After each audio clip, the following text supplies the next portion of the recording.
I don't know about everyone else, but the talk of the town for us at the moment is how to have one board that does everything. And it's this board.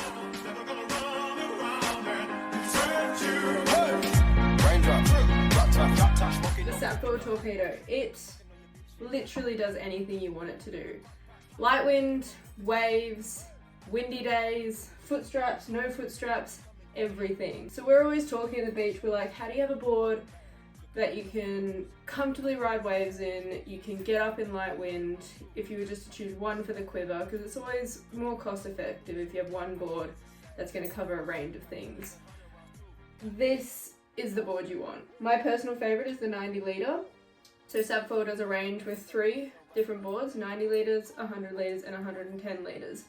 So my favourite being the 90 litre, it's 90 litres and it's 6'1" by 19, and it's just a really good length and width for doing everything. I'm loving the narrower shape of the board because when you're riding waves, you're not hitting the rails on the wave. I found that a big problem with my more chunky boards that were around the 23 mark. You felt like when you leaned it over, it would just hit the rails, catch and pull you over. A board like this tends to roll over really nicely and it doesn't catch the wave, which is a key feature for riding those waves.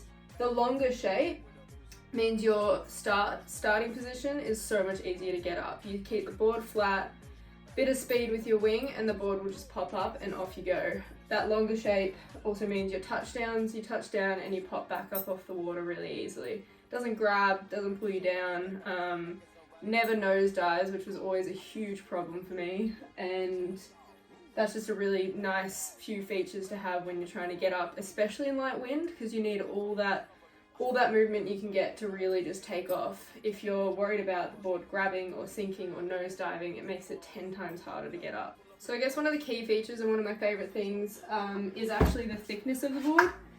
So you can see that it's quite thick right through the rail here, and that allows the board to stay really, really narrow but keep the leaderage high and keep your buoyancy up. So you're standing on the board, it looks super narrow, it looks like it's going to wobble, but that thickness in the sides keeps it so stable.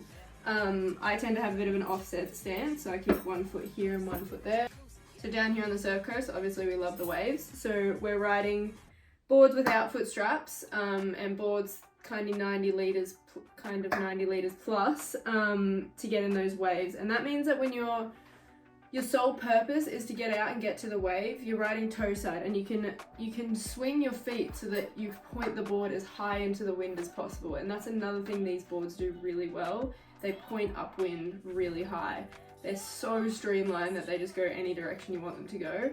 And sometimes I find my feet are like dead center, and sometimes I look down in it, so you can really move around, which is a really nice feature of the boards.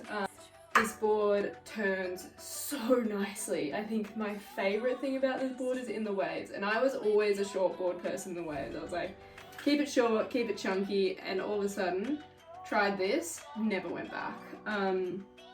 The way that this board flows is unbelievable. You get on a wave, small wave, big wave, whatever. I've gone down 2 foot up to 5 foot, and it's just excelled in everything. So it really flows with the wave. The turns are longer, they're more drawn out, and I kind of like to compare it between shortboard surfing and longboard surfing. Another reason why this is the one board, so we've got our wave riding, we've got our light wind winging, we've got our windy days, downwind winging. Using this board to wing downwind is unreal. So you kind of barely need the wing. You use the wing to just pop up, pump up, and then off you go. So I like to downwind with about, small of a wing as I can go, about 3 meters if you can, and then that way it's tiny, it's out of your way, and you're relying entirely on the board and the foil.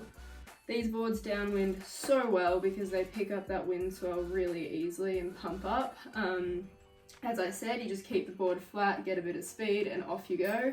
I think the one thing that is harder to do is jumping, because they're obviously a bit heavier. I think mine weighs around 6.3 kilograms. So the jumping, you can jump if you want to put straps on, you absolutely can. It's not going to stop you, but it's not a full freestyle board. In terms of transitions, amazing. So tacks, jibes, around the world, whatever you want to do, this board still can do it. flicks around really nicely, super easily. I'd say things are just a little bit more drawn out, and that's all. So yeah, that's a little bit about my favourite board. I have plenty more to say about it, happy to answer any questions about it, but I would highly recommend this as a board in your quiver. That will eliminate having two boards. Kind of is that one that's in between and will do everything for you, and it's unreal.